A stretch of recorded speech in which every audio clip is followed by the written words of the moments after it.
Viral video anaknya ketahuan mencuri, orang tua di Lubuklinggau serahkan remaja 16 tahun ke polisi.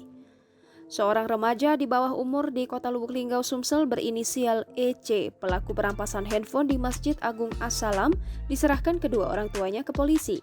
Warga Jalan Marga RT 7 Kelurahan Pelita Jaya, Kecamatan Lubuklinggau Barat 1 ini menyerahkan diri setelah identitasnya diketahui dan viral di media sosial.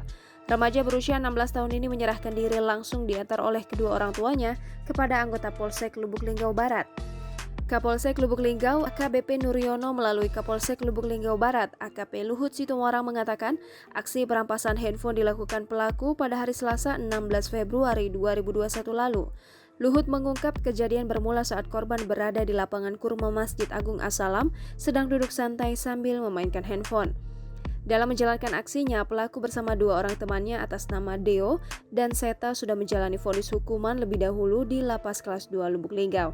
Kemudian pada Sabtu 5 Juni 2021 malam, Kanit Reskrim Aibtu Faisal mendapat informasi dari Bribka Wawan, anggota polisi yang bertugas di Polres Musirawas, bahwa DPO kasus perampasan di Lubuklinggau akan menyerahkan diri.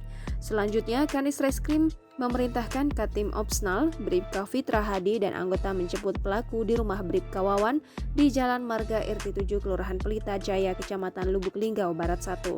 Hasil interogasi pelaku mengakui terus terang perbuatannya telah melakukan aksi perampasan handphone milik korban, Rena si Putri.